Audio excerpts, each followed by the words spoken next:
They tossed me like freight into Dry Hollow, expecting me to shatter. But I didn't die. Not then, and not when Mama bled out in my arms with truth on her lips and Crane's name like rust in her throat. That night I learned to shoot, to burn, to bleed on purpose, and if Jasper Crane wanted a ghost, he should have buried me deeper, because now I carry death like a promise. The first thing I truly remember, the thing that cuts through the fog of what came before, is the silence.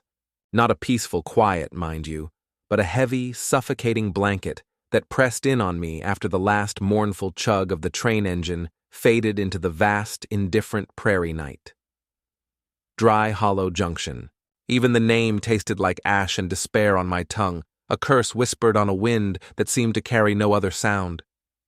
I stood there on that splintered, decaying platform, feeling like a ghost in my own life, draped in a wedding dress that was now caked with the grime of the train journey, and a fear so thick I could almost chew it. My veil, once pristine, now torn by a cruel, impatient hand back on the train, or maybe just by the merciless prairie wind itself, fluttered around my face like a tormented spirit. Alone. That's precisely how they'd left me. Exactly how he wanted me. Broken, discarded, a lesson taught. Earlier that day when I'd boarded the train back east, a lifetime ago it seemed, nobody in that small, judgmental town had met my eyes. Oh, they'd seen me, all right. How could they miss it? A bride with hands that trembled so violently I had to clench them in my lap, flanked by two men in dark, severe coats, their faces like granite tombstones, their eyes like chips of ice. Jasper Crane's men. They never offered a name, never bothered with the pretense of a smile. They'd sat apart from me in the stuffy rail car, silent, watchful sentinels making absolutely certain their cargo reached its intended destination. Or, as it chillingly turned out, didn't. When the train ground to a screeching, jarring halt here, in what felt like the absolute middle of desolate nowhere, they'd pushed me off, rough and unceremonious, then tossed my worn, leather-bound suitcase after me. It landed with a sickening thud on the planks, a full, brutal stop to whatever pitiful semblance of a life I'd foolishly dared to imagine. I didn't scream. What earthly good would it have done? Who would have heard, out here in this godforsaken emptiness? I just stood there, a statue of lace and despair, trembling from head to toe, watching the train, my last fragile link to any world I recognized, dwindle and then vanish into the deepening, ink-black night. I don't know how long I stayed like that, frozen. Eventually, my legs gave out, and I sank onto a broken, rickety bench outside the abandoned depot, clutching that suitcase to my chest as if it were a babe. It was in a way all I had left of me, I suppose, of Annabelle Moore. The horizon stretched out before me, an endless, unforgiving expanse of darkness, and I stared at it, my heart foolishly, desperately, praying the train might reconsider, might miraculously turn back. But trains don't turn back, do they? Not for girls like me, girls who'd become inconvenient. The air grew colder, the wind picking up, biting through the thin lace of my dress, raising gooseflesh on my arms. I hugged myself, trying to find some warmth, some comfort, but there was none to be had. Then, a sound. A faint rustle in the shadows near the dilapidated depot wall, followed by a deliberate clearing of a throat. I jumped so hard, startled out of my terrified reverie, that the suitcase tumbled from my lap, its clasp bursting open on the dusty, uneven planks. My few precious belongings scattered, a pair of once white lace gloves, an ivory-backed comb Papa had given me, and my mother's small pocket Bible, its leather cover worn smooth and its gold lettering faded from years of her gentle touch. A fresh wave of shame and humiliation washed over me as I scrambled to gather them, my fingers clumsy with cold and fear. "I don't mean you any harm, ma'am," a voice said, deep and gravelly, like stones shifting in the bed of a dry river. A man stepped out of the deeper shadows and into the faint, flickering lamplight that spilled from the depot's grimy, broken window. He was tall, and his silhouette seemed to fill the small space. He knelt, his large hands surprisingly gentle as he helped me retrieve my scattered possessions. "Just saw you sitting out here all alone. Figured you might be in need of some help." I looked up at him then, really looked. His face, illuminated by the weak light, was a road map of hard miles and harsh sun, etched with lines of sorrow and a lifetime of regrets I could only guess at. There were crow's feet at the corners of his eyes that were a startling clear gray, weary, yes, but kind. There was a profound stillness about him, a quiet, self-contained strength that, surprisingly, didn't menace. He wasn't one of them. I knew that instinctively. His clothes were worn, practical, not the dark, expensive severity of Crane's men. They left me," I whispered, my voice raw and cracking from disuse and unshed tears. I don't know why they brought me all this way just to abandon me here. They just left me." The desolation of it, the sheer cruelty, threatened to overwhelm me again. He didn't ask who they were. He didn't need to. His gaze, though brief, had taken in the state of my dress, the haunted look in my eyes. I was sure he could see the faint, ugly bruises I'd tried so desperately to hide with a dusting of powder before boarding the train, souvenirs from Jasper's displeasure. Perhaps he even saw the thin, angry red line across my collarbone where Jasper's heavy gold signet ring had connected sharply when I dared to question him. He saw the way I kept glancing down the dark, empty tracks, as if I expected the devil himself, or his minions, to come roaring back for me. "Are they planning to come back for you?" he asked, his voice low and even, devoid of judgment. I shook my head, then hesitated, a fresh shiver of pure terror running down my spine. I don't think so. Not for me. But they warned me." My voice faltered. "They said if I tried to run, if I told anyone what happened, what he is, they'd find me, and they'd finish what they started." My voice broke on the last few words, the implication of that threat hanging heavy in the cold night air. Jasper Crane wasn't a man known for making idle threats. His reputation for cruelty had preceded him, even back east. That seemed to be enough for this stranger. I could see in his eyes that he'd witnessed this brand of insidious cowardice before, the kind that holds a woman hostage with fear long after the tangible threat has moved on. He stood slowly, his tall frame seeming to offer a strange sort of protection in the oppressive darkness. He offered me his hand, calloused, weathered, but undeniably strong. "Name's Cole Hardigan," he said, his voice still quiet. "It ain't much, I suppose, but I've got a horse and an empty saddlebag. If you're looking to get out of this place, I can take you as far as Reedridge. The sheriff there, Danvers, he's a decent man. He'll listen to what you have to say." His hand. I stared at it as if it were a lifeline thrown to a drowning woman, which, in a way, it was. Could I trust him? This silent, watchful man who had appeared out of the darkness? But then again, what choice did I truly have? Staying here meant almost certain death, either from the elements or from Crane's men, should they reconsider their master's orders. Slowly, hesitantly, my fingers still trembling, I placed my hand in his. His grip was firm, reassuring. "I'm Annabelle," I managed, my voice a little stronger now. "Annabelle Moore." And just like that, with a shared glance in the dim lamplight, my fate, once so cruelly dictated by Jasper Crane, took an unexpected, perilous turn. Our journey to Reedridge took 2 full days, 2 long, grueling days across windswept, desolate plains, under a blistering, unforgiving sun that seemed determined to bake the very fear right into my skin. The silence between us was thick and heavy at first, filled only with the rhythmic clip-clop of Cole's sturdy horse's hooves on the hard-packed earth and the mournful sigh of the endless wind whipping through the tall, dry grass. My wedding dress, what was left of it, was a constant, chafing reminder of my humiliation. I rode awkwardly, perched sideways, clutching the pommel, every muscle aching. But eventually, the oppressive silence became too heavy for even my misery to bear, and we started to talk. Or rather, I talked. Tentatively at first, just bits and pieces, fragments of my terror. Then, as Cole listened with that quiet, unwavering attention of his, it all came pouring out, a torrent of words, a desperate confession of my naivety, my folly, my bone-deep fear. I told him about Jasper Crane, the wealthy, powerful land baron's son I was supposed to marry, a man whose vast fortune was matched only by his legendary ruthlessness.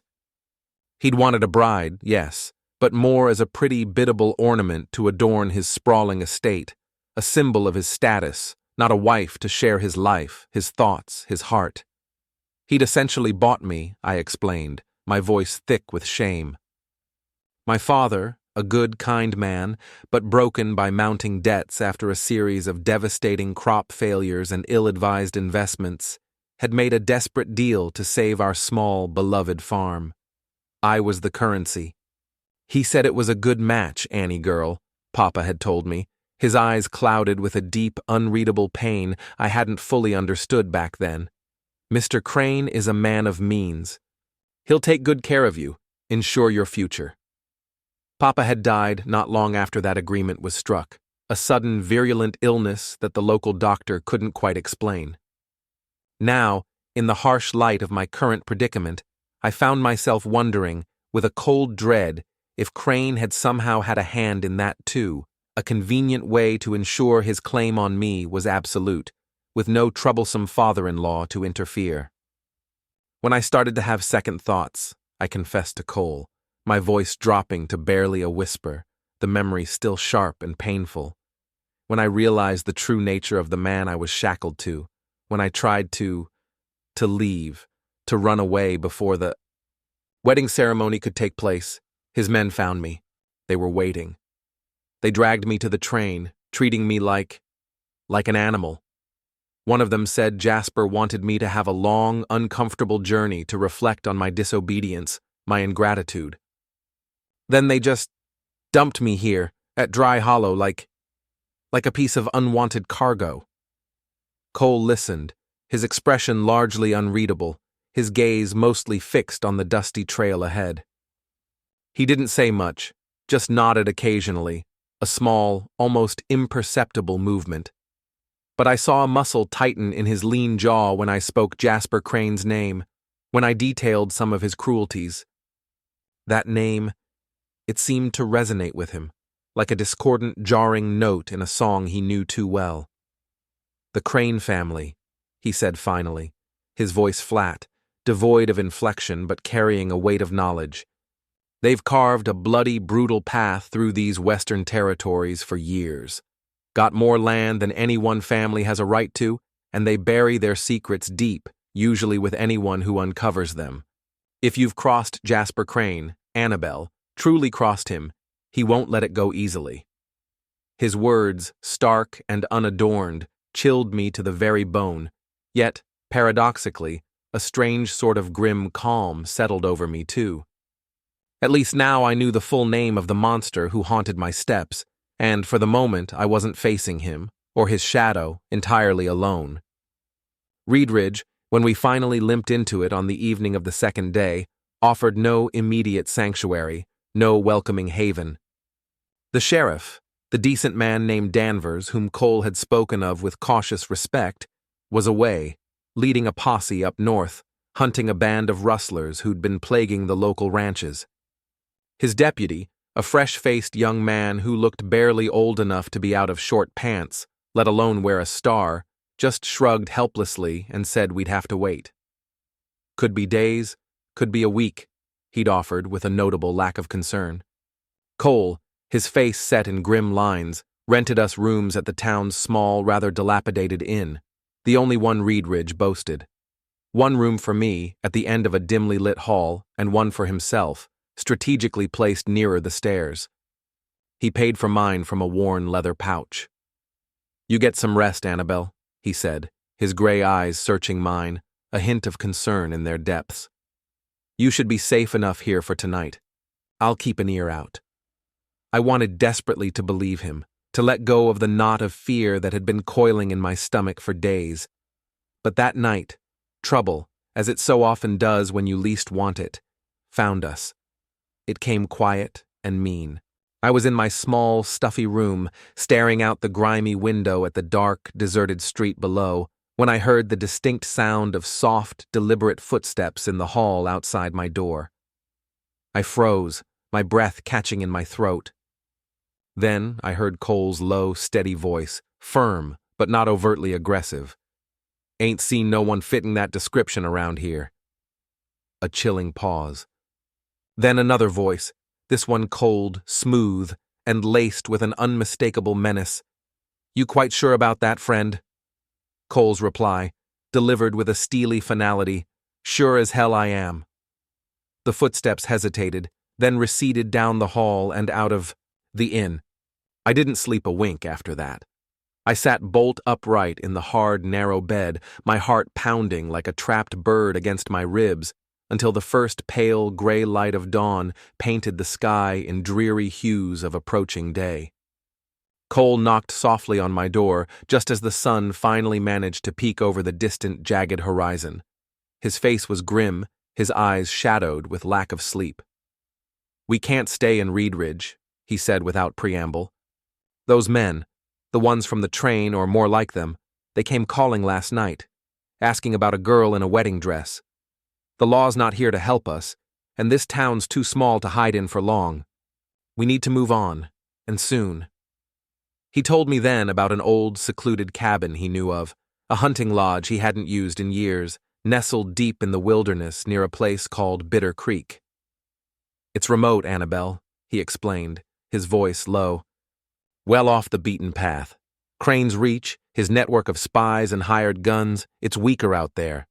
We can lay low for a while, give you a chance to catch your breath, figure out what our next move should be.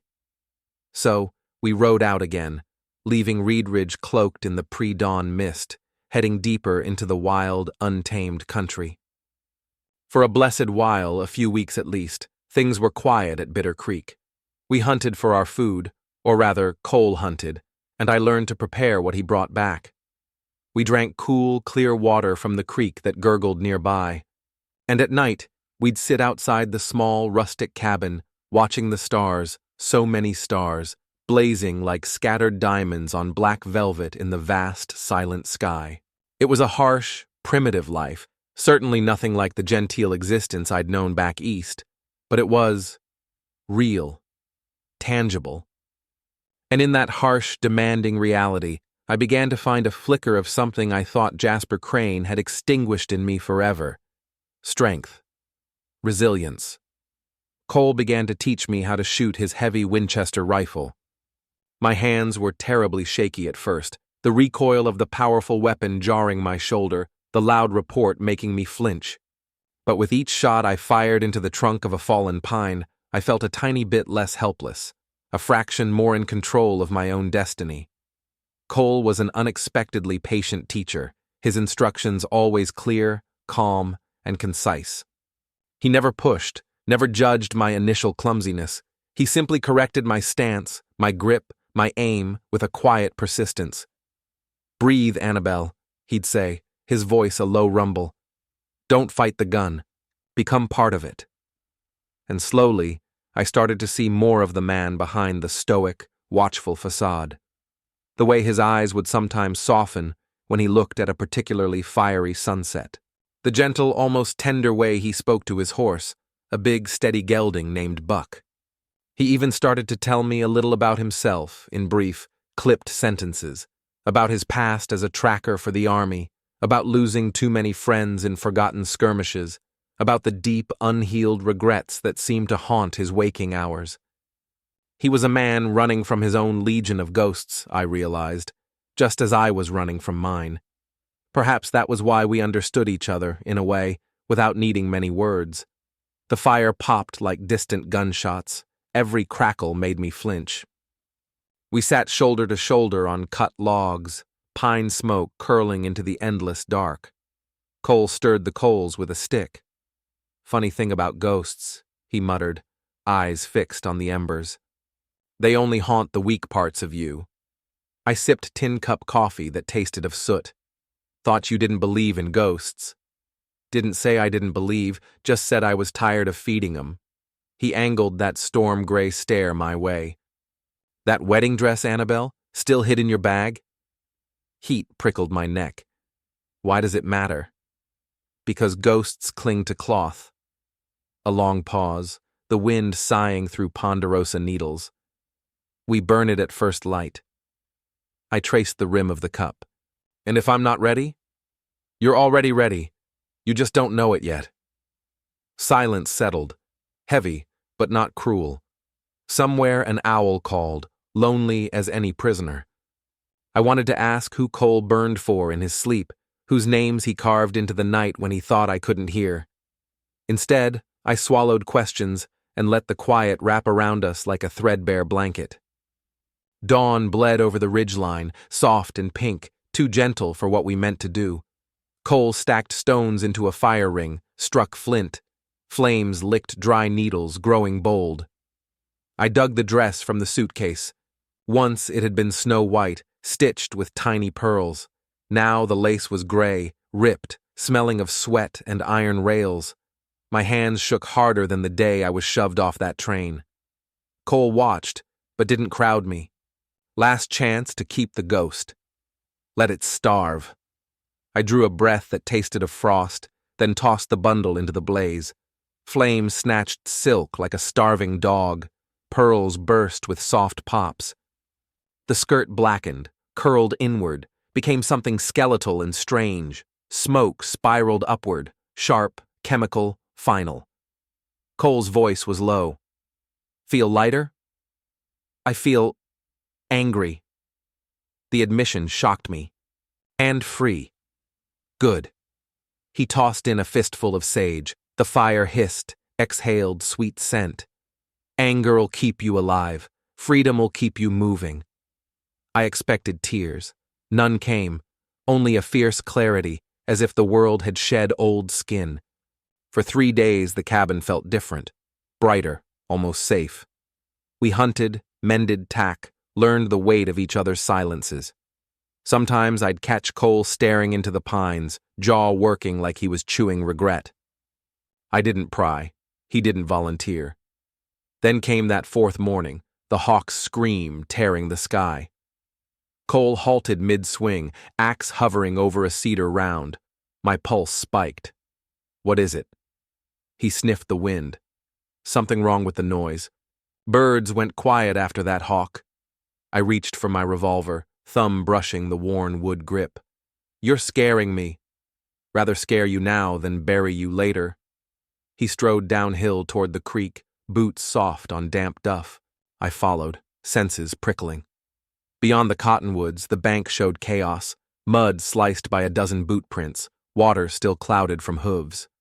Cole squatted, fingers grazing one print. Hours old, no more.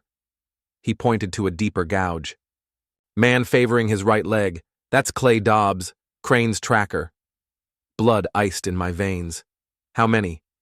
Too many to count. He scanned the tree line, every muscle taut. They found us, Annabelle. A hush rolled through the timber, so complete I could hear my own heartbeat. Back at the cabin we packed by rote, bedrolls, jerky, shot shells, movements drilled by nights of imagining this moment. Words felt useless, so we saved breath for action. I cinched the saddle girth on my mare. We could hole up, make a stand. Cabin's tinder. Cole slung his Winchester. They'll torch us out.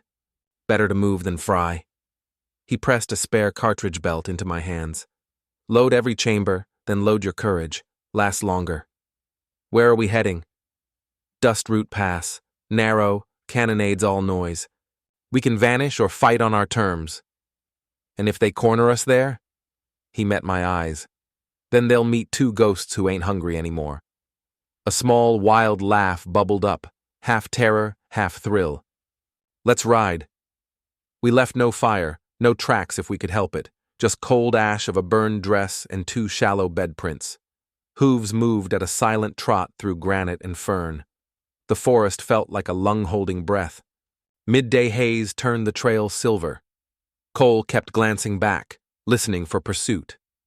I studied the back of his coat, threadbare at the shoulders, smell of gun oil and pine. Strange what comforts a person on the edge of ruin. "Tell me something true," I said, voice hushed. He didn't turn. "Something or everything?" "Something that hurts less in daylight." He thought a while. "I once rode with Crane. 2 years, give or take. Tracked debtors, broke a few bones. He paid silver but cost me sleep. Finally walked away when he shot a farm boy for stealing water." Cole's shoulders rose, fell. Been trying to pay that debt down ever since. The confession hit like a body blow, sharp, unexpected. "Why tell me now?" "Because you burnt your ghost. Time I lit mine." I guided my mare closer. "You just did." His mouth twitched, almost a smile. The sun dipped, painted cliffs in blood orange.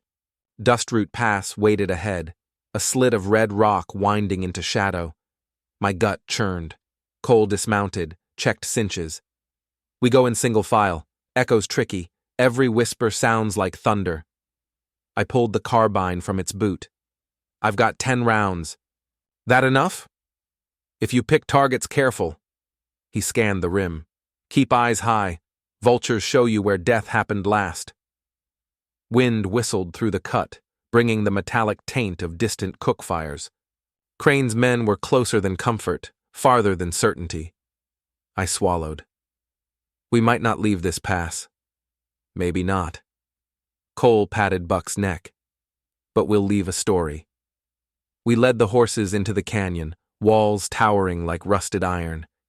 Hoofbeats echoed, each step another drumbeat counting down to something ugly.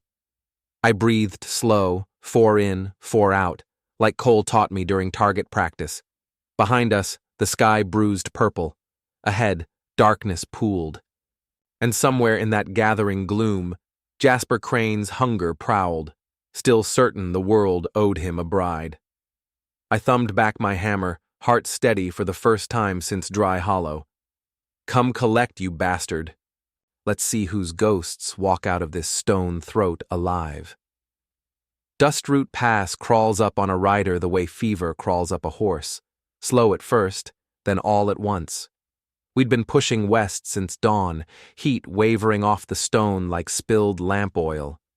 The canyon mouth sat ahead of us, tight red walls scabbed with scrub pine, no breeze, no birds, nothing but our own breathing and the dull clop of hooves. Cole tugged his brim lower. "Place looks like the devil cracked it open with a pickaxe," he muttered. "Thought you said it'd give us cover." "Cover, sure. Also gives folks up top a clean shot at your hat." He scanned the rims again, knuckles white on the Winchester. "Just keep your eyes moving, darlin'. Noise bounces funny in a slot like this, comes at you sideways. Funny how you can feel danger like weather. The air got thick, syrupy, hard to swallow. My dress, what was left of it, stuck to my back, but the chill running my spine felt like January. "Tell me straight, Cole. We walk in there. We walk out?" His jaw twitched. "Depends who walks in behind us." That was the last sentence before the world blew apart. A rifle cracked high on the left wall, flat, mean, final. Rock chips spat against my cheek. Cole threw himself backward, yanked me off the saddle so fast my breath left in a grunt. Dirt hammered up where we'd been half a heartbeat earlier. "Ambush!" The canyon turned to thunder. Horses screamed, hooves clattered blind against stone. I crawled on elbows and knees, lungs burning until my back hit a rust-red boulder. Cole slid in beside me, already levering around. Ridge left. 2 shapes, maybe 3. Thought you said 3, maybe 4.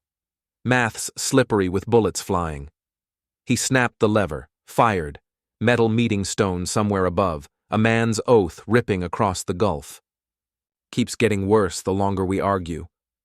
Another shot whined off the rock, showering us in grit. I felt each grain sting like ice. My fingers found the revolver he'd lent me, cold iron, heavy as guilt. A week ago, the thing had felt alien. Now it felt like stubborn hope. "You see the third?" I hissed. Cole shook his head. "Probably crawling up our right. They'll corral us from both sides, push us down the slot. And then? Then they pick through what's left." A nervous laugh slid out of me, half terror, half outrage. "That's encouraging." He glanced over, eyes flint gray. "Run if you get an opening. Not leaving you." "Didn't ask permission," he growled, but there was warmth under the bark. Another bullet slapped the stone inches from his hat. We both flinched. I tasted copper, fear or grit, couldn't tell. But I steadied the revolver like he'd drilled me. Breathe, slack out of the trigger, squeeze. Sunlight flashed on a rifle barrel up a ledge. I fired. Kick slammed my wrist, echoed in bone. A scream followed, short, raw. One shape jerked sideways, rifle clattering down the cliff face. Adrenaline hit harder than whiskey. I'd hit him. Cole barked a laugh. "Hell of a shot, Annie." No time to glow, return fire stitched rock over his shoulder. He ducked, cursed, sent one back. Then he froze, eyes narrowing. "What?" I asked. "Silhouette on the ridge, second shooters sliding down, trying to get angle on your side." "Can't see him." He shoved his rifle into my hands. "Cover that corner. Count to 5, pop up, fire twice. I'll flank the bastard." Before I could protest, he was gone, boots scuffing over stone. My pulse pounded so hard the canyon swayed. Count. 1, 2. Ground, trembling. 3. The smell of dust and black powder. 4. Voices overhead, cursing. 5. I rose into a crouch, sighted along the Winchester. A tall shape skirted a juniper stump, dark coat, rifle tucked underarm. I pulled. The Winchester bucked once, missed. Second shot, pulled again. The figure spun, staggered, disappeared behind a rock. Cole's shout rang from somewhere upslope, then silence thicker than before. I held my breath so long my ribs ached. Nothing but wind, a horse crying further back. He reappeared minutes later, skin torn, eyebrow bleeding, grin thin but proud. Flank worked. "You alive?" I managed. "Mostly." He glanced around. "Hear anything?" "Just wind." "Means one's still crawling, or he's too dead to complain. Either way, stay sharp." We waited. Every tick of silence felt like a drum beat. No more shots. Cole finally jerked his chin toward the slope where my bullet had landed. "Let's see your handiwork." I followed on shaky legs, revolver forward. The incline was loose shale. Each step sent pebbles clinking into the void. A body slumped against a rock, coat ragged, shoulder bleeding fresh and dark. Young. Too young. He moaned when Cole kicked the rifle away. "Easy," Cole muttered, pressing the muzzle at the kid's chest. "Don't make me regret sparing you." The boy's eyes fluttered, unfocused. Sunburned skin, freckles under dust, hair the same stubborn chestnut I saw in mirrors. My heart lurched. He blinked at me, confusion turning to recognition like dawn climbing a window. "Annie?" My guts turned liquid.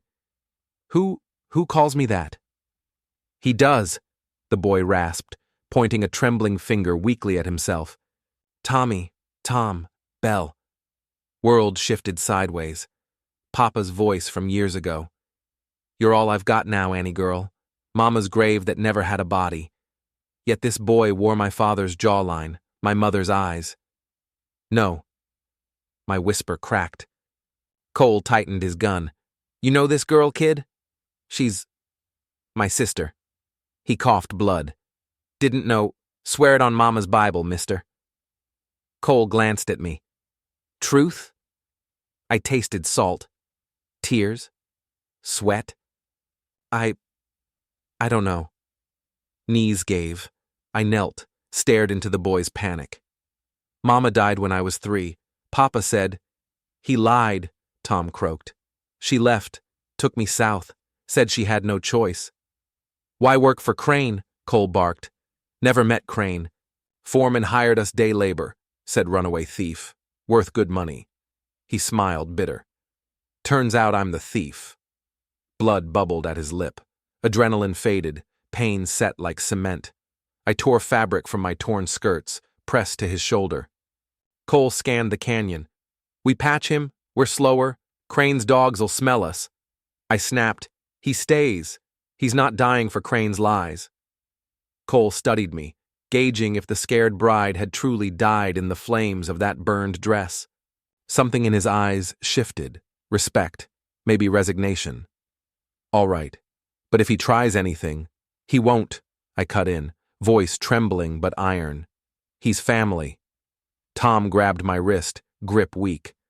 I can help you. Know their roots, supply caches. Please, let me make it right. Cole sighed. Devil's deal, but we're already in hell. We worked quick. Cole heated his knife, dug the bullet free, fingers steady even while the kid screamed hoarse into my shoulder. We wrapped him tight, poured whiskey on the wound. He passed out. Bullet missed bone, Cole said, wiping blade on trousers. Lucky boy, lucky us. Unused fear shook loose, left me cold.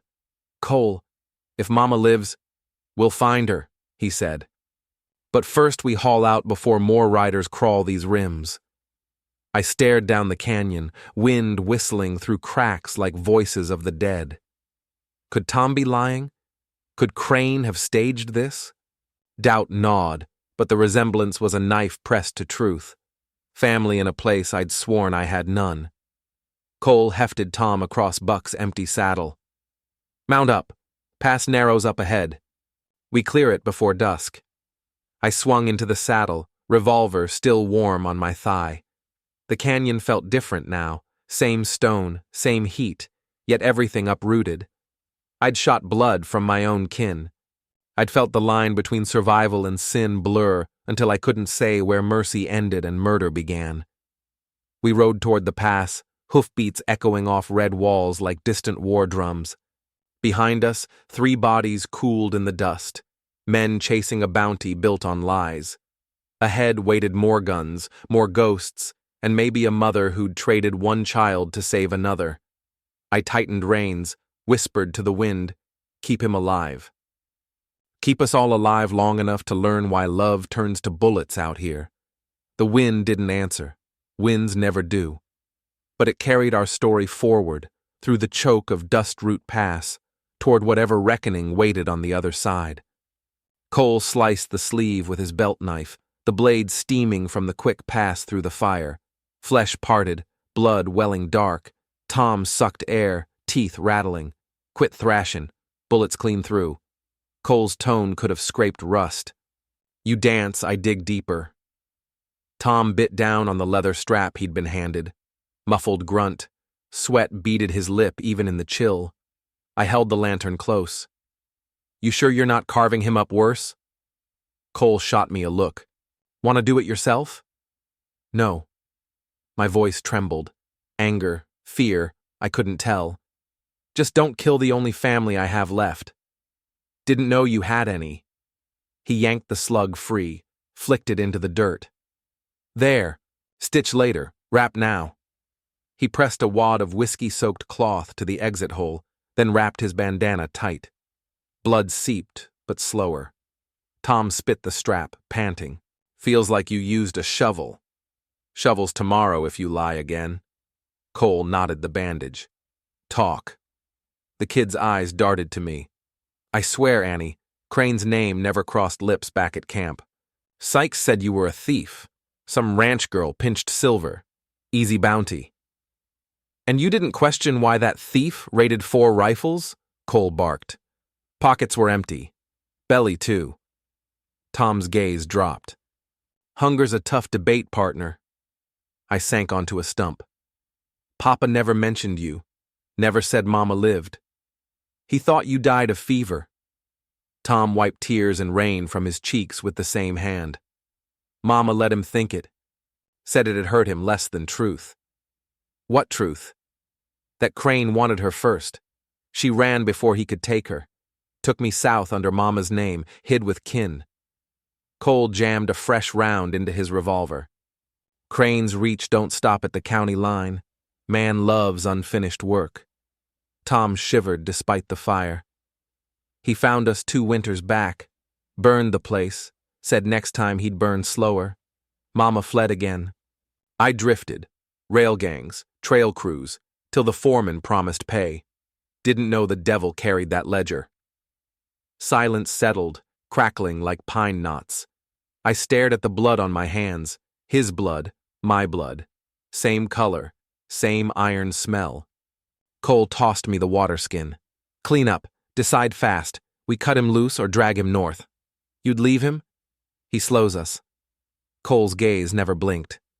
Crane's men will ride the smoke of that shootout by sunrise. Tom met my eyes. Let me earn my keep.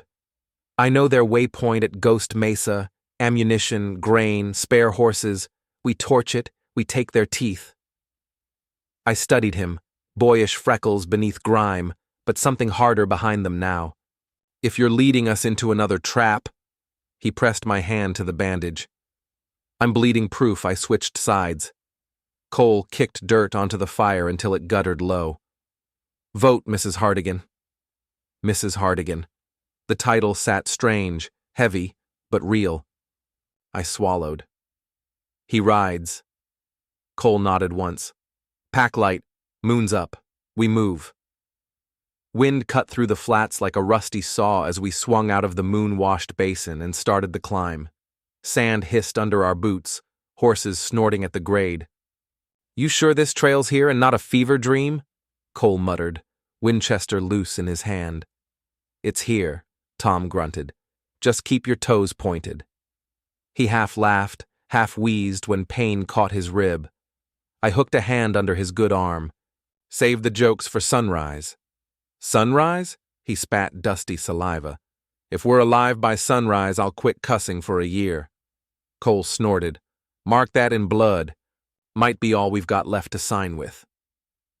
The goat path was more rumor than rock, narrow as a ledger line, pitching upward in mean little steps. Far below, night boiled across the desert and swallowed our footprints 1 grain at a time. We moved slow, speaking only when breath demanded it. Skies feel wrong, I whispered. Cole gripped the limestone lip. Smoke drifts east, air's turning. Thunder rumbled somewhere behind the Black Hills, summer storm or horses, no telling which. Either way, both carried trouble. Tom stopped, chest heaving. Cache is dead center on the mesa. 1 wagon, 2 wall tents, crate pile big as church pews. You remember guards? Cole asked. 4 last month. Tom's tone sharpened. Could be more after you started snipping Crane's purse. I shot him a look. Helpful reminder. No use pretending it's a picnic. He shrugged with one shoulder and kept climbing. We topped out under ragged clouds, faces slick with grit. Plateau spread wide, dry grass, mesquite, and the camp glowing orange around a cook fire. 2 men stood watch, silhouettes sharp against the flames. Another pair snoozed, hats over eyes. A buckboard sat nearby, tarp bulging with grain sacks and ammunition crates. Cole knelt, scanned the dark. Wind's with us. We crawl to the wagon, plant the sticks, crawl out, clean. I want those crates ash, I said. He shot me half a grin. Ash it is. Tom fished dynamite from his bedroll, 4 stubs wrapped tight in oilcloth. Fuse'll give 15, maybe 20 seconds. Generous. Cole checked his pocket watch. We'll be gone in 10. We belly slid through knee-high sage, knife blades, every stalk slicing palms. Breath sounded like bellows in my head. Guard by the fire yawned. Coffee's mud. Stop griping, the other spat. Soon as Crane catches those rats, he'll buy us real beans. I tasted iron. Rats meant us. Fire popped. Sparks drifted. We lay still until their eyes slid elsewhere. Then forward again, inches at a time, until wagon wheels towered overhead like gallows. Cole handed me 2 sticks, jerked a thumb at the rear axle. I crawled beneath, jammed the fuse under grain. Tom doused everything with lamp oil, stinking sweet. Guard laughed suddenly. Bet that Hardigan gal's crying for her fancy husband right now. Bet Crane'll stake him to an anthill. Let the sun finish it. Cole's whisper scraped my ear. Change of plan. No 20 seconds. 10'll do. 5, I hissed. For every tear I spilled. He didn't argue. We lit fuses with one match, sparks spitting bright as fireflies, then wriggled backward into dark. Smoke, a guard shouted. You smell that? Too late. We sprinted, low and ragged, feet pounding sand. Shouts erupted. Rifles came up. Light, white, monstrous, erupted behind us. Heat slapped my back, tossed me forward. Shockwave flung the night wide open. Crates blew like overripe fruit. Brass cartridges shrieked skyward, falling like lethal hail. I rolled, ears ringing, saw the camp become a bonfire. Grain hissed, turning black. One guard stumbled through the flames, clothes lit. Another crawled, coughing blood. Cole hauled me up. On the horses! We ran. Tom limped, but fury burned stronger than pain. We vaulted into saddles. Hooves hammered mesa stone. Behind, secondary blasts thumped, powder kegs cooking off. A column of smoke clawed moonlight, a beacon screaming our names to every hired gun in 2 territories. We didn't slow until the plateau was a fading glow and the descent's first switchback stole our speed. Dust clogged nostrils. Thunder rolled closer, real this time, storm driven by desert rage. Tom looked back, grin manic. Crane'll starve his army on jerky now. Cole's reply was iron. He'll starve or he'll march them faster. Either way, the chase gets mean. I wiped soot from my cheek. We kicked the hive. Can we outrun the swarm? Cole's silence chilled more than the wind. Thunder boomed. First fat drops splattered the trail. Rain meant washed tracks, but also slick stone, flash floods, new coin to gamble. Cole finally spoke over the gale. We don't outrun, we steer. Next stop's Laramie. Porter's courthouse, stone thick enough to buy one last fight. And Mama? My voice cracked. Find her there, Tom said, eyes shining rain. Or we drag the truth into daylight and bury Crane with it. Lightning split the sky, lit our faces raw and honest. For a heartbeat, I saw what we'd become. 3 souls welded by fire, smoke, and the stubborn need to live free. I set heels to my mare. Then ride hard, boys. Dawn's waiting, and so's judgment. Wind swallowed our answer as we plunged off the mesa trail, rain hammering, hooves throwing sparks, ghosts no longer hungry, but wild enough to burn the world that tried to own us. The climb scraped nerves raw. Loose shale rattled under hooves. One misstep meant a tumble into legend. At the rim, we dismounted, led horses low. Tents huddled near the cliff edge, half circle around a wagon heaped with crates. 2 guards slouched by a cook fire, rifles propped, coffee steam rising. Cole whispered, Luck favors fools. They ain't posted lookouts. Or they think the mesa itself's a wall, I muttered. He handed me a stick of dynamite, stubby fuse already cut. You sure? Crane tried to own me. I'll own his bullets. Tom slipped behind the wagon, clutching his side. He returned with 3 cans of lamp fuel, eyes bright. Let's paint the devil's porch. We worked fast, fuse tucked into powder keg, fuel sloshed over grain sacks. Horse snorted, loud. One guard's head jerked. Cole hissed, now. I struck a match, lit the fuse, a vicious, spitting spark. We sprinted, boots drumming timber planks. Guards shouted, scrambled for rifles. Flash. The blast lifted the wagon, ripped canvas to shreds, punched a fireball into the sky. Shockwave hurled us sideways. Ears rang. Grain rained down like hail.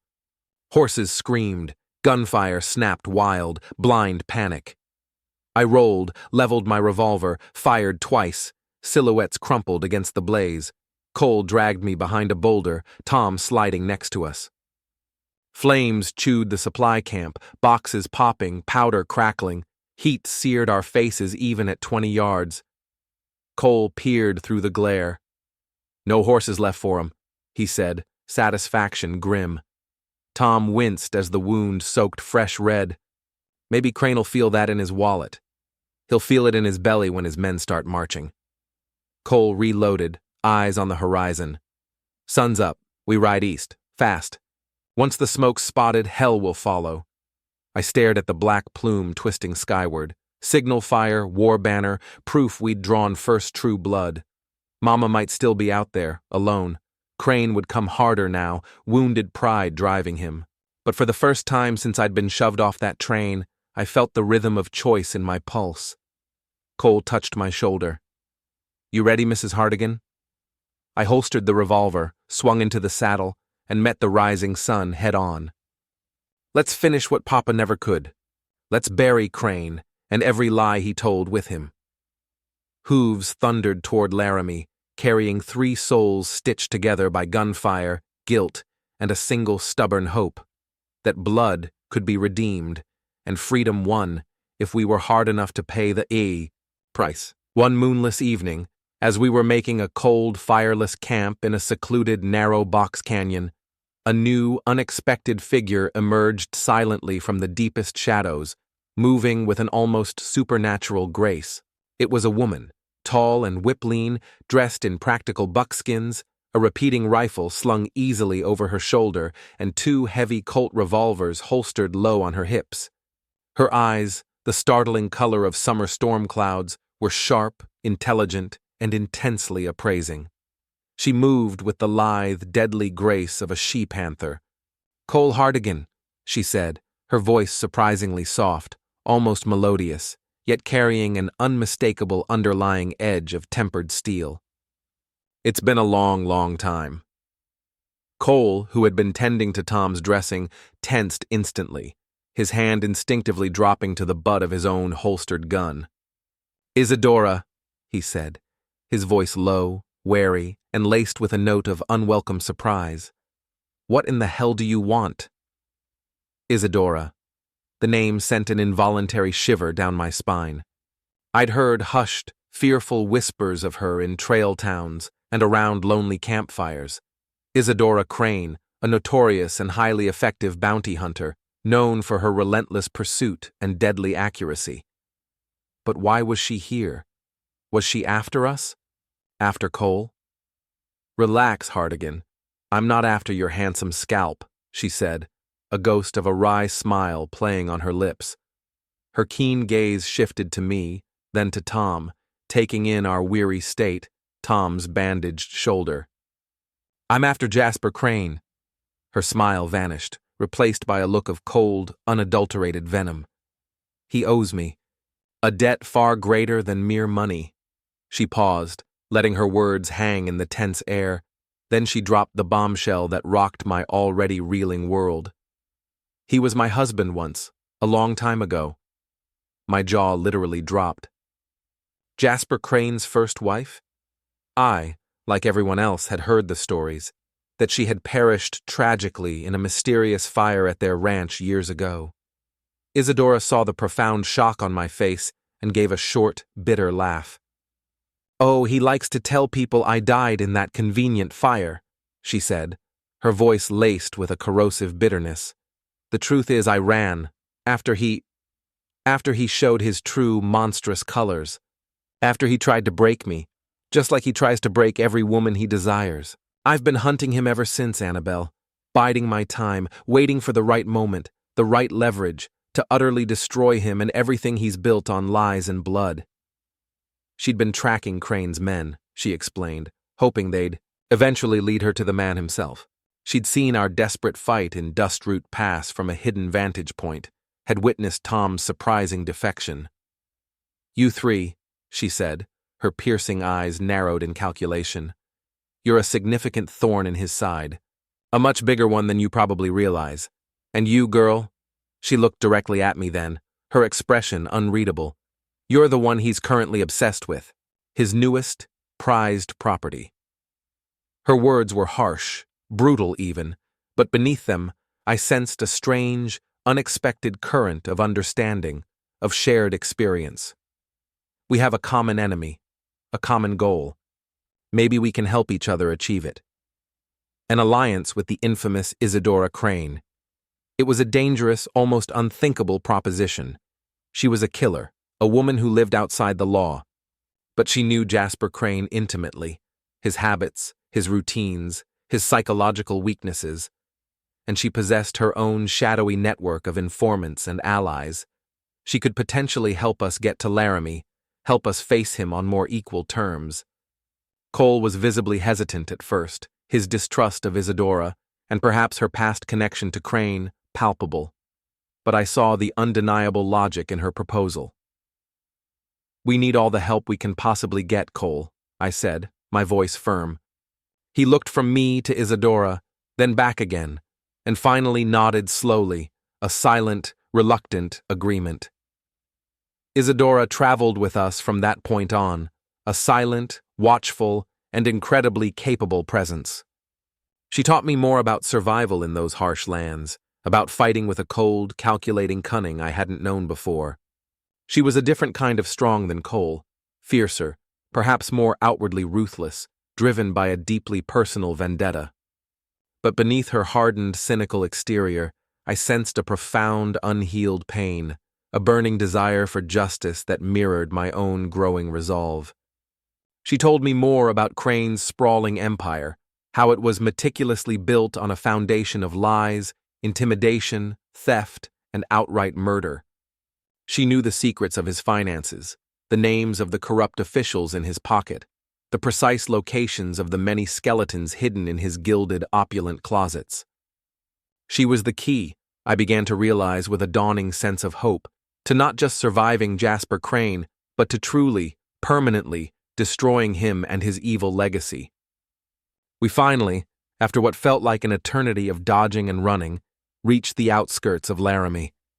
It was a bustling, thriving town, a veritable metropolis compared to the desolate wilderness we'd just traversed, and it felt like stepping into a different world. Judge Porter, Cole's trusted friend, was an older man, his face deeply lined, his hair shot with silver, but his eyes were as sharp and astute as a hawk's, and his handshake was like an iron vice. He listened to our entire incredible story, his face growing progressively grimmer with every sordid detail we recounted. He examined the hastily scrawled marriage certificate Cole had insisted we sign back at the Bitter Creek cabin, a document witnessed only by the uncaring stars and the silent wilderness. "This is legal, by God," he declared, his voice firm and resonant with conviction. "By the laws of this territory, you are Cole Hartigan's wife, Annabelle. You are not Jasper Crane's chattel or property." He agreed to help us without a moment's hesitation. He immediately issued a formal warrant for Jasper Crane's arrest, based on my sworn testimony and the damning evidence Isadora had meticulously compiled over years of patient investigation. But we all knew with a chilling certainty that Jasper Crane wouldn't come quietly. He wouldn't surrender to the law. He would come with an army, intending to silence us all, permanently. The Laramie Courthouse, a sturdy two-story stone building in the heart of the town, became our fortress. Judge Porter, despite his age, moved with the focused energy of a seasoned general, directing Cole, Isadora, Tom, and a handful of brave, loyal deputies as they barricaded doors, secured windows, and strategically placed every available rifle and round of ammunition. I sat at the judge's heavy oak desk, a pen clutched in my hand, meticulously writing out my full, detailed testimony. Every word I wrote felt like another nail being hammered into Jasper Crane's coffin. And as I wrote, as I relived the fear, the humiliation, the pain, I felt a new, unfamiliar sense of power, of agency, of taking back control of my own narrative, a narrative he had tried so brutally to rewrite. Rain came down in thin, needling sheets, enough to soak you through, not enough to wash the dread away. Dawn hadn't fully cracked, but lanterns burning inside the courthouse made the windows glow like watchful eyes. Cole stood on the front steps, Winchester propped on a keg of gravel Porter's deputies had dragged out for cover. I could taste cordite in the air even before the first shot. Hoofbeats splashed through the mire. 20-odd riders filed in, oilskin coats shining slick and black. Jasper Crane swung off his stallion like he owned the ground, rain hissing off the brim of his hat. He spread his arms, a parody of welcome. "Judge Porter," his voice boomed. "Hardigan, hand over my wife and this town keeps breathing." A ripple of fear rolled the watching townsfolk back behind their shutters. Cole shifted his teeth on a toothpick he'd forgotten to spit out, then called, "She ain't yours, Crane." "Papers say different, and so do I." I leaned out an upstairs window, rain stinging my cheeks, rifle steady. "The only thing you ever owned was your own damn vanity." Crane's eyes flicked up. That smile, knife thin. "Vanity, girl? Reckon vanity's trying to play soldier behind stone you didn't build." He slashed his hand down. "Burn it." The square erupted, rifles barking, muzzle flashes sparking bright against the gray. Bullets hammered the limestone like angry hail. Glass shattered over my head. Shards tinkled across the desk where I crouched. Porter's gravelly shout barked orders. "Slow, measured fire, boys. Make every round sing." Cole answered with the Winchester, boom, lever, boom, each shot punching a rider backward into the muck. Tom, arm still in a sling, balanced a coach gun atop a crate, jaw clenched against pain. "Two coming left," he yelled, and the scattergun thundered, sending one of Crane's men cartwheeling off his horse. Up in the bell tower, Isadora's long rifle cracked, a cold punctuation that dropped anyone bold enough to stray from cover. She never wasted a bullet. She never missed. Gunsmoke drifted in blue swirls. Rain kept it low, turned it into ground fog. Bodies already lay face down in the slurry, coats sinking, hats floating like drowned lily pads. Crane paced behind the trough, untouched, voice rising over the gunfire. "You're bleeding good men for nothing, Hardigan. Last chance." Cole chambered another round. "You brought killers, not men, and they ain't mine to bleed." I fired at a shape darting behind a wagon. The slug clipped a lantern, showering sparks onto wet canvas. The smell of singed oil whipped into the wind. Small fire, snuffed by rain, but a warning of worse. Crane snarled, "Enough!" He waved Sykes forward, big brute with a scar splitting his lip. Sykes barked at 4 riders, and they peeled off, circling behind storefronts. Cole swore under his breath. "He's gonna try the side door." Porter glanced up the stairs. "Mrs. Hardigan, hallway's yours. Buy us 3 minutes." My stomach knotted. "I only need 2. The corridor smelled of damp timber and burned wicks. Shadows jumped under the flicker of a single lamp. Tom limped beside me, cocking his pistol one-handed.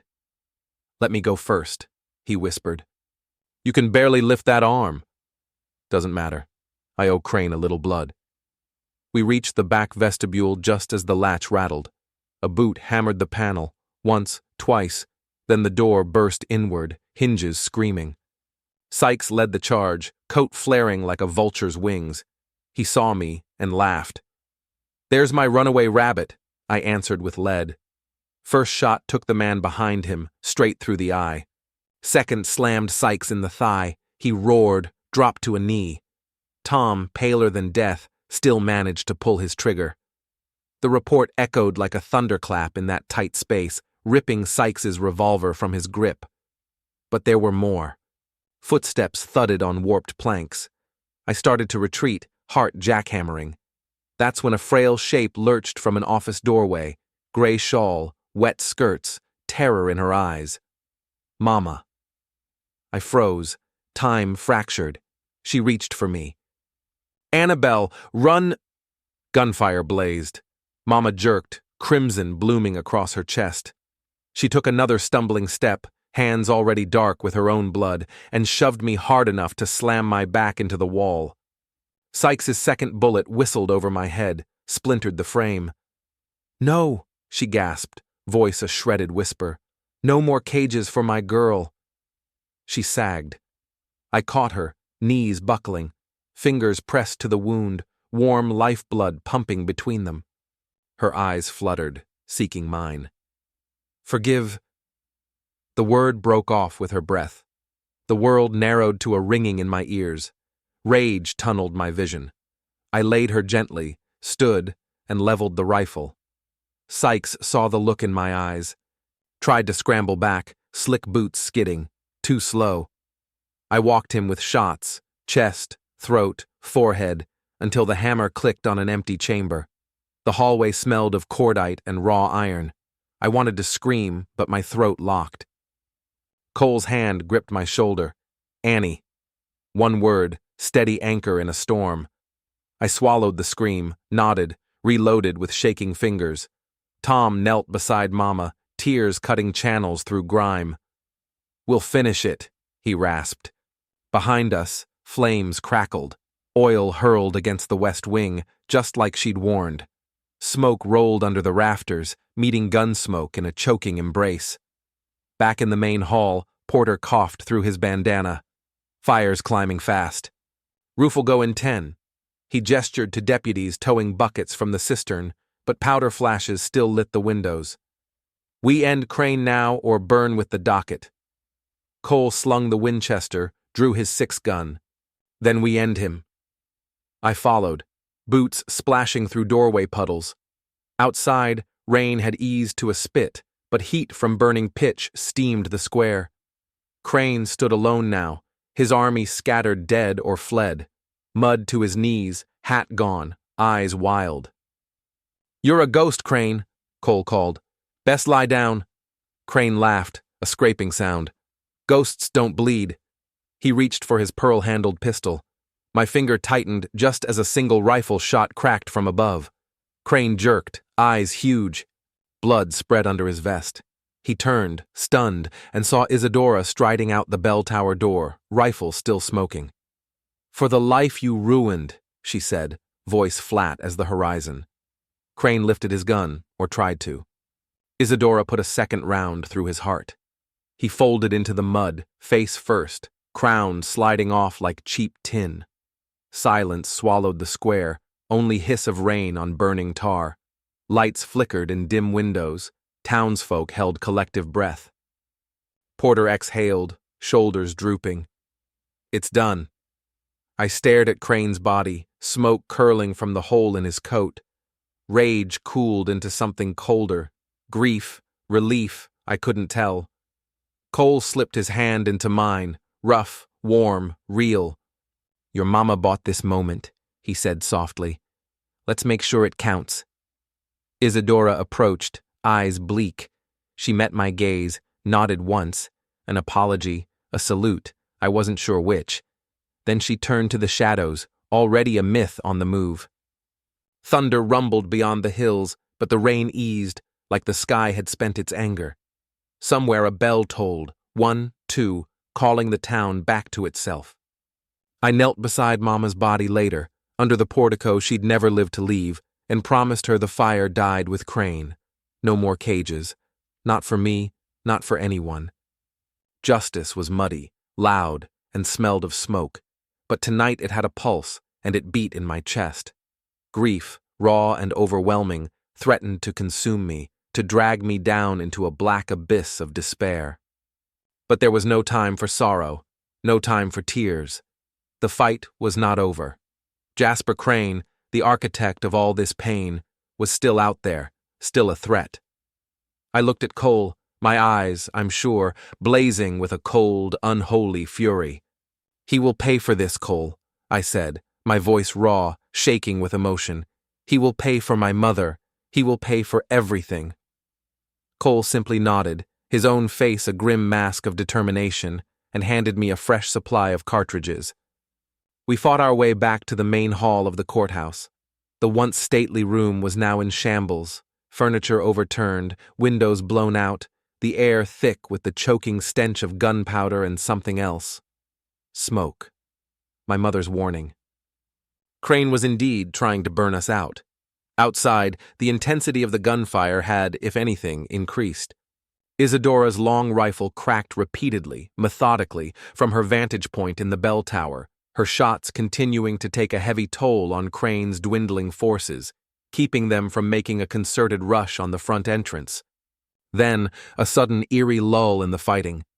A tense, expectant silence fell over the square, broken only by the steady drumming of the rain and the distant, crackling sound of flames beginning to lick at the wooden timbers of the courthouse's west wing. Jasper Crane, his expensive, tailored clothes now stained with mud and splattered with the blood of his own men, stood alone, exposed, in the very center of the town square. Most of his hired army were dead, dying, or had cowardly fled when the tide of battle turned against them. He looked like a cornered, rabid animal, his handsome face contorted into a mask of pure, unadulterated rage. "You think you've won, you interfering bastards?" he screamed, his voice hoarse, cracking with fury. "I'll burn this entire town to the goddamned ground. I'll hunt every last one of you to the ends of the earth. You'll never be free of me." Cole, his Winchester held steady, stepped out onto the ravaged courthouse steps, a grim, solitary figure against the backdrop of smoke and destruction. "It's over, Crane," he called out, his voice calm but carrying an undeniable weight of finality. "Lay down your weapon." Crane just laughed, a chilling, maniacal sound that scraped at my already raw nerves. He spat into the mud, then, with a defiant sneer, his hand moved, lightning fast, towards the pearl-handled revolver holstered at his hip. But before Cole could squeeze the trigger, before any of us could react, another shot rang out, sharp and clear, from a different, unexpected direction. Crane stumbled, a look of stunned, almost comical surprise spreading across his arrogant features.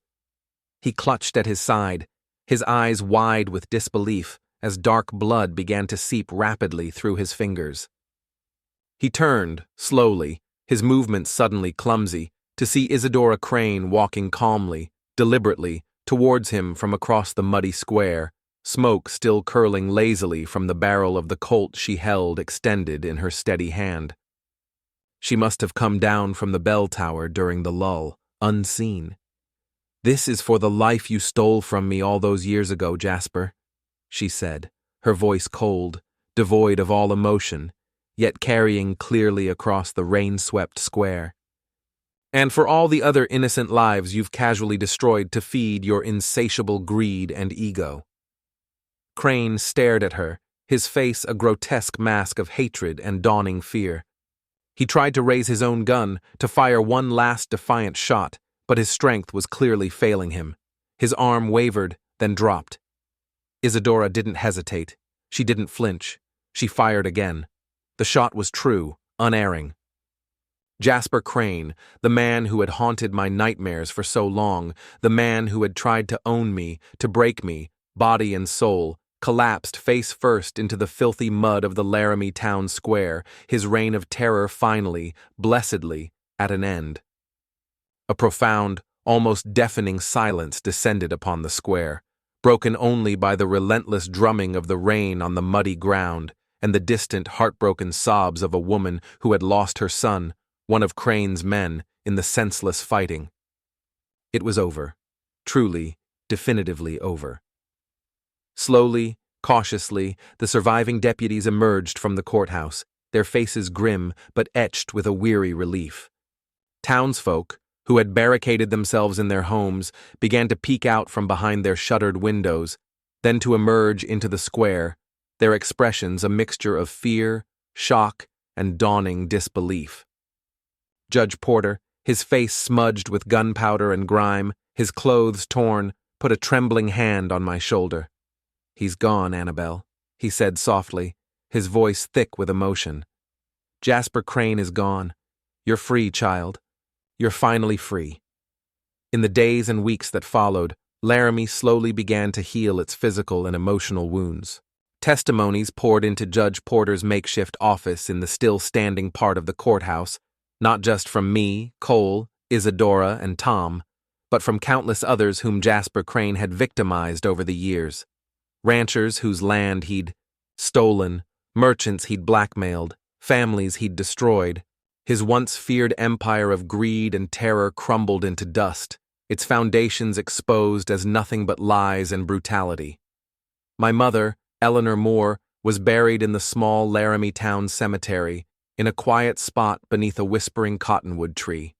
I mourned her, not as the betrayer I had once thought her to be, but as a flawed, frightened, and ultimately courageous woman who had loved me in her own broken, desperate way, and who had, in her final moments, found a terrible, beautiful, Redemption. Tom, my newfound brother, stayed by my side throughout it all, his initial guilt slowly giving way to a quiet, determined resolve to build a new, honest life for himself, free from the shadows of his past.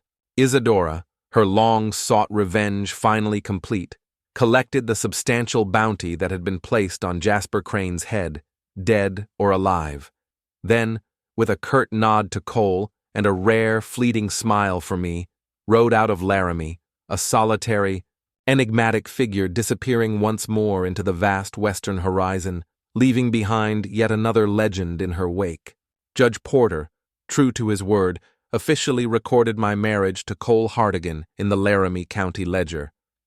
"Annabelle Moore Hartigan," he said, a warm, approving smile lighting his tired, wise eyes as he signed the document with a flourish. A good, strong name for a good, strong woman. Cole and I didn't have a fancy wedding ceremony. We didn't need one. Our vows had been sealed in gunpowder and blood, our bond forged unbreakable in the searing crucible of shared survival and loss. A week later, after helping to restore some order to Laramie and seeing that justice, or what passed for it in that raw land, was set on its course, we rode out of town together. Not as fugitives, no longer hunted or haunted, but as husband and wife.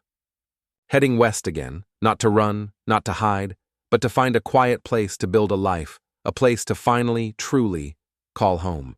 We found it, after many weeks of searching, in a small, peaceful valley, nestled protectively among rolling green hills and meadows carpeted with vibrant wildflowers. The nearest settlement was a tiny, unassuming town called New Hope. It wasn't much, just a handful of weathered buildings, but it felt right. We bought a small, neglected ranch there, Ember Ridge, we decided to call it, its fences sagging, its cabin little more than a shell, weathered and worn by time and neglect. But it was ours. Our own piece of land, bought and paid for with what little money we had, and a future we would build with our own two hands. We worked side by side, Cole and I, from sunup to sundown, rebuilding those fences, patching the leaky roof, clearing the overgrown fields, planting a small vegetable garden. Cole, the quiet, haunted gunslinger I had first met at Dry Hollow, slowly, almost imperceptibly at first, began to find a measure of peace in the steady, honest rhythm of the land, in the warmth of my hand in his as we sat on our rickety porch, watching the sunset paint the sky in breathtaking hues of orange and purple. The ghosts of his violent past still whispered to him sometimes, I knew, in the dead of night when the wind howled like a lost soul around the eaves of our small cabin, but they no longer consumed him. He was learning to live with them, instead of being ruled by them. And I, Annabelle Moore Hartigan, the railroad bride once left for dead, found my voice, my strength, my true purpose in that quiet valley. I started a small school in New Hope, in a one-room cabin the grateful townsfolk helped us build. I taught the children of the valley to read and write, to understand numbers, but more than that, I tried to teach them to dream, to hope, to believe in the possibility of a better, kinder future. I planted wildflowers all along the dusty trail leading to Ember Ridge, a vibrant, defiant splash of color and hope in a land that had already seen far too much sorrow and bloodshed. Cole never talked much about those dark, violent days we'd endured. He didn't need to. His eyes, when he looked at me, held a universe of shared understanding, of unwavering loyalty, of a love that ran deeper than any words could ever express. We had faced the very worst the untamed West could throw at us, and we had not only survived, but we had, in our own quiet way, triumphed. We had found our own kind of improbable happily ever after, not in some fairy tale castle or grand mansion, but in a humble, lovingly restored cabin, surrounded by wildflowers, under a vast, silent, starlit sky. We had found our new hope. She taught us more than reading and writing, Miss Annabelle did, in that little one-room schoolhouse. She taught us about courage, the quiet kind that keeps you going when you want to give up. She taught us about resilience, about finding strength in the broken places. Most of all, she taught us the importance of standing tall when the world tries its best to break you. She never boasted about her past, never dwelled on the horrors she'd faced, but we all knew the stories, of course. They were whispered from parent to child, around crackling winter fires, tales of the brave woman who faced down a tyrant, who rode with a legendary gunslinger, and who carved out a life, a sanctuary, from the raw, untamed heart of the West. This is her story, the railroad bride who burned her past and built a home and a future from the ashes. And we, her students, we carry her legacy forward, each in our own way, like wildflowers she planted, determined to bloom even in the dustiest, hardest ground.